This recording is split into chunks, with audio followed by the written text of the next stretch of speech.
Welcome to another episode of Peepaw Pod. Glad to be here. So I want you to picture something for a second.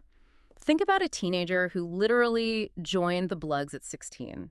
Someone who turned to stripping just to escape grinding poverty and domestic violence. Right. How does that exact same person go on to completely rewrite Billboard history, become a muse for the legendary fashion house of Thierry Mugler, and then, drop a 2025 triple platinum album that basically reshapes the entire music industry? It sounds made up when you list it all out like that. Right. It really does.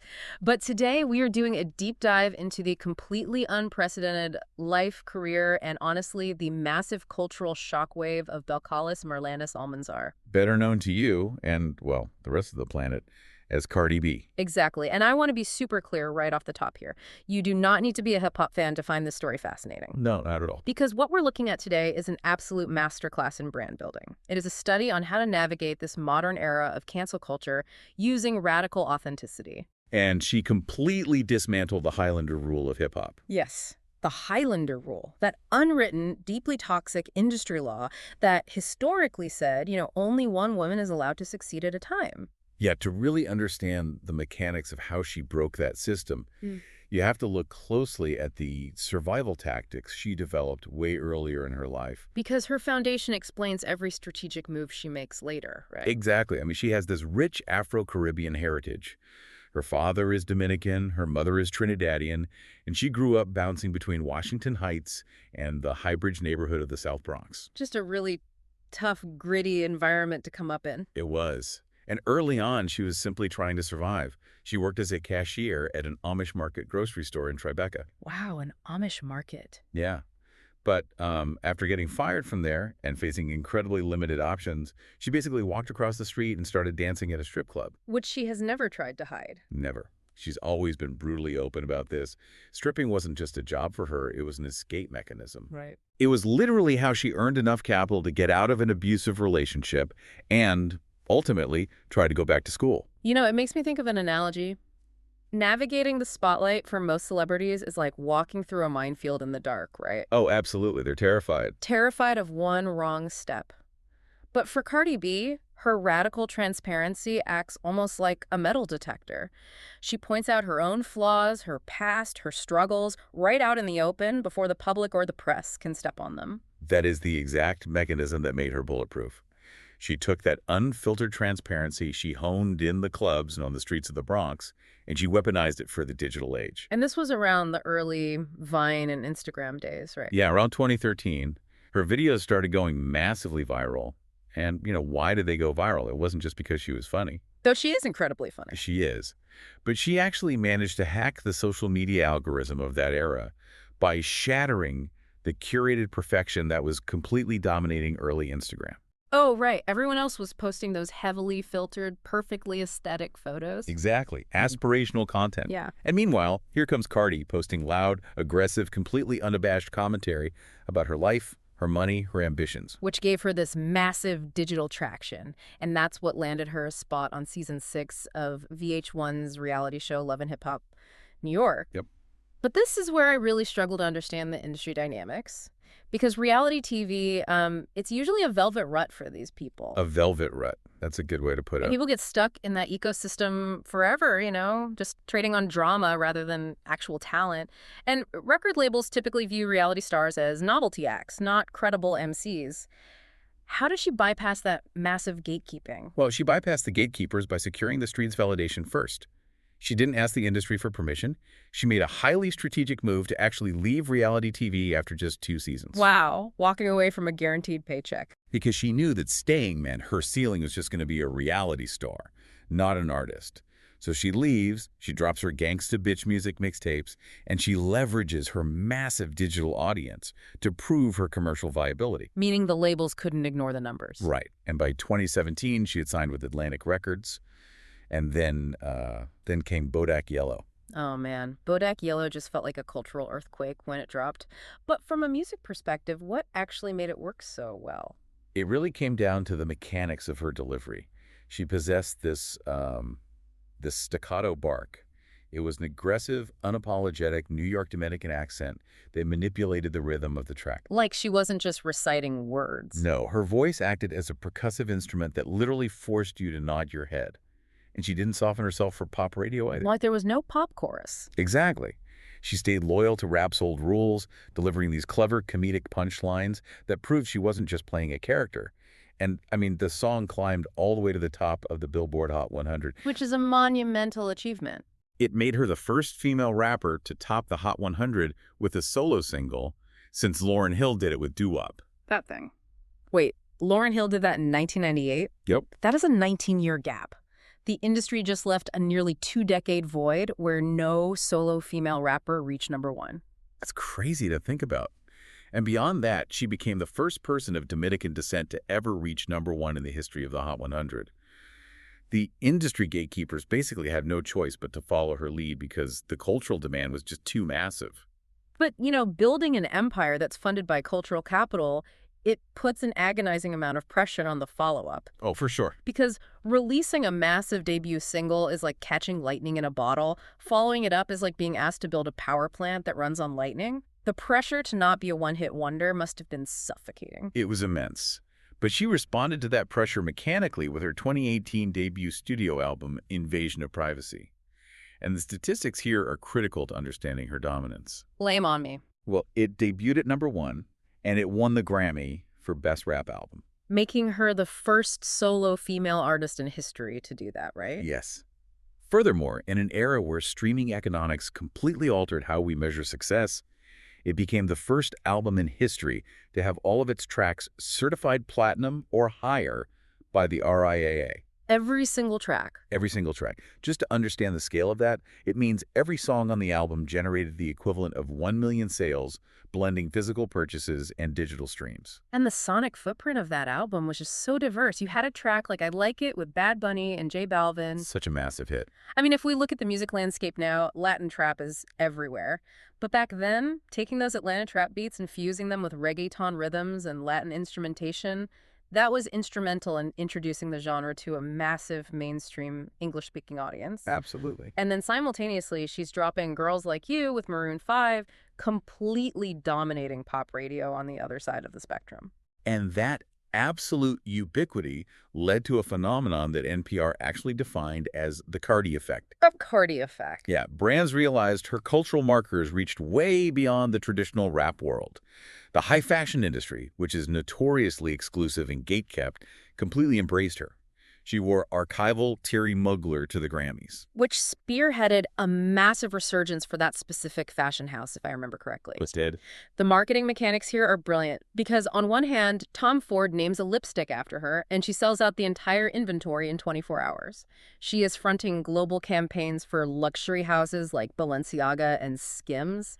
At the exact same time. Right. At the same time, she would get on her Instagram and champion a $20 fast fashion outfit, famously saying, if it looks good on me, it looks good on me. She absolutely refused to become a snob. And from a branding perspective, that juxtaposition is incredibly powerful. It creates this deeply parasocial bond where the audience feels like she is still one of them, even while wearing archival Mugler. Exactly. She existed in both worlds simultaneously without compromising her identity. And by doing so, she fundamentally altered the landscape for women in hip-hop. Let's talk about that Highlander rule we mentioned earlier, because it's such a toxic part of music history. For a decade, the rap industry operated like a VIP nightclub with a strict one-in, one-out policy for women. Right. There could only be one. Only ever room for one female superstar. And Cardi didn't just wait in line. She effectively bought the building next door, opened her own club, and invited every other female rapper to perform on opening night. That's a perfect way to describe it. She collaborated with and actively elevated artists like Megan Thee Stallion, Glorilla, and Lotto. She championed the idea that women could dominate the chart simultaneously, entirely dismantling that zero-sum game. She really did. But, as she elevated to this unprecedented status, her past survival tactics clash violently with her new reality. Yeah, the scrutiny gets intense. The scrutiny became microscopic. And we had to look objectively at the controversies in the source material here, because they are very central to her narrative. Absolutely. Let's get into it. In 2019, comments she made on a 2016 live stream resurfaced. And in that video, She admitted to drugging and robbing men who wanted to have sex with her during her time as a stripper. Right. I really want to dig into this because the friction here is just fascinating. When the backlash hit, she defended herself by leaning into the brutal reality of her survival narrative. You did. She stated she made poor choices because she had very limited options, that she did what she had to do to survive. And she critically pointed out that she never glorified those actions in her music. Which is an important distinction. And then by 2024, she defiantly addressed it again, essentially saying she doesn't feel bad about it given the extreme context of her life at that time.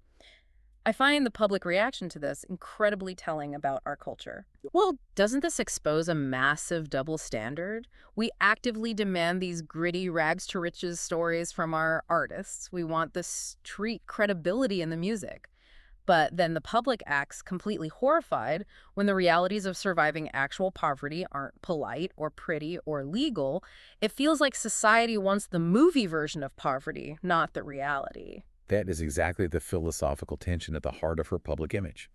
The public consumes the aesthetic of the struggle, but they recoil at the ugly mechanics required to actually survive it. Right. When you have zero safety net, survival is rarely ethical by polite society standards, and her legal issues continually reflected that friction. Beyond those comments, there was the highly publicized 2018 strip club assault. Which eventually led to her pleading guilty in 2022, right? Yeah, she pleaded guilty to third-degree assault and reckless endangerment misdemeanors, which resulted in community service. But it wasn't just the criminal justice system. She also used civil courts to enforce her boundaries pretty aggressively. She absolutely did. While she was navigating her own legal defense, she was also utilizing the legal system to fiercely defend her reputation, notably winning a massive $3.82 million defamation verdict against YouTuber Tasha K. Wow. Over $3 million. Yeah, Tasha K had waged this malicious multi-year campaign of false rumors against her. And Cardi proved that while her life was an open book, she would not tolerate fabricated slander. And that drama naturally extended into her highly publicized relationships, which played out entirely in the public eye. You really can't separate her music from her personal life. You really can't. Her relationship with fellow rapper Offset was notoriously tumultuous.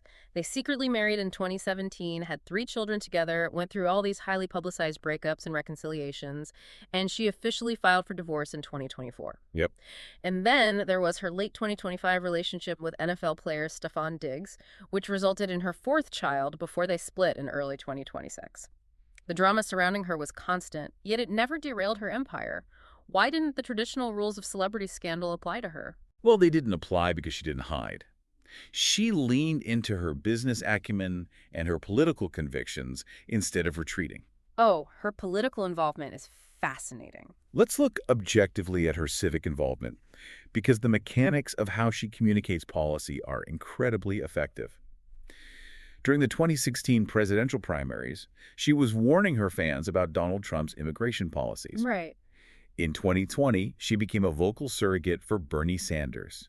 She openly praised Franklin D. Roosevelt for the New Deal and Social Security. I remember that. She specifically pointed out the resilience it took for FDR to lead the country through the Great Depression while navigating the world in a wheelchair. Exactly. She even sat down with Joe Biden for an interview about Medicare and racial equality, though her political support remained conditional. Very conditional. Yeah. In late 2023, she publicly dropped her support for Biden, citing intense frustration with government spending on foreign wars over domestic issues before eventually endorsing Kamala Harris in 2024. But here is the thing that amazes me. She's speaking on highly complex, often dry topics like tax transparency and Medicare, yet it resonates deeper than almost any polished celebrity endorsement. Why does her political voice cut through the noise so effectively? Because she translates abstract policy into lived reality. Think back to 2018 when she went on social media demanding to know exactly how her tax dollars were being spent in New York. Oh, I remember that rant. Yeah, she asked why the streets, public transportation, and prisons weren't being maintained. She wasn't speaking like a politician. She was speaking like a taxpayer who felt ripped off. Like a normal person. Exactly. She approached millions of dollars in taxes with the exact same practical scrutiny she probably applied to her paycheck at that Tribeca grocery store. She strips away the bureaucratic jargon. And that lack of polish is precisely what makes her political voice inherently relatable and trustworthy to her audience. It really is. And that exact same instinct for what real everyday people want translated directly into her business empire. She didn't just slap her name on generic merchandise. She identified massive market gaps and capitalized on them. Like whip shots. Yes, whip shots. Yeah. A vodka-infused vegan whipped cream, which moved over 5 million cans. Then she and Offset orchestrated a massively successful Valentine's Day meal partnership with McDonald's. Huge cultural moment. And then in 2026, she launched Grow Good Beauty, a hair care line specifically formulated for textured hair, focusing on hydration and scalp health. The entire inventory sold out in 45 minutes. How does a rapper launch a beauty brand that successful that quickly? Well, financial analysts point out that Grow Good Beauty succeeded because it was an authentic mechanical evolution of her brand, not a cash grab. What do you mean by evolution? She'd spent years prior sharing DIY hair mask recipes with her fans online. She was actively advocating for hair health within the Afro-Latino community for a long time. Oh, wow. I didn't know that. Yeah. So by the time the product actually launched in 2026, the audience implicitly trusted her. She had proven her personal investment in the science and the topic long before there was ever a financial transaction on the table. That is so smart. But, you know, all the fashion, the politics, the multi-million-dollar business ventures, they're ultimately funded by the music. And there was this massive, tension-filled 7-year gap between her debut album and her sophomore release. 7 years. In modern pop culture, where audiences have the attention span of a goldfish, a 7-year gap is an eternity. It is practically a death sentence for most pop careers. The sources cite her intense perfectionism and the crippling, paralyzing pressure she felt to live up to the monumental, historic success of Invasion of Privacy. But when she finally returned in September 2025 with her second album, Am I the Drama, it was an undeniable triumph. Triumph might actually be an understatement. We talked earlier about the sophomore slump, that notorious industry curse. Yeah. Cardi B completely shattered the concept. The data supports that entirely. Am I the Drama debuted at #1 on the Billboard 200. It moved 200,000 album-equivalent units in its very first week. Unbelievable. This made her the absolute first and only female rapper in history to have her first 2 albums debut at the top of the chart. In a single week, she charted 18 different songs on the Hot 100 simultaneously. 18 songs at once. And by February 2026, the album was certified double platinum, and shortly after, triple platinum. That makes it the highest certified female rap album of the 2020s and the fastest in history to achieve that milestone. And she took that studio energy straight into the physical world. Her 2026 Little Miss Drama Arena Tour sold over 450,000 tickets and grossed $70 million. It was huge. Critics noted that it was this ambitious spectacle, successfully translating her raw, online-era charisma into a highly produced physical powerhouse performance. She won 3 NAACP Image Awards and essentially swept the 2026 American Music Awards. Yes, she did. So if anyone thought her grip on the culture had loosened even a fraction of an inch during her time away, those numbers prove them entirely wrong. Bringing this narrative full circle, what is truly fascinating here is the sheer scale and mechanics of the transformation. A girl from the South Bronx who relied on her wits, her unfiltered personality, and her raw survival instincts just to make it through the week didn't just survive the system. No. She actively re-engineered it. She rewrote the rules of pop culture marketing, of high fashion exclusivity, and of hip-hop itself. She forced open doors that the industry had nailed shut, and more importantly, she stood in the doorway and held them open for a multitude of other female artists to thrive alongside her. It really is one of the most uniquely American stories of this century, so I want to leave you with a final thought to mull over. Okay. We live in an era that is completely dominated by highly curated, focus group, PR-trained celebrities who are terrified of saying or doing the wrong thing.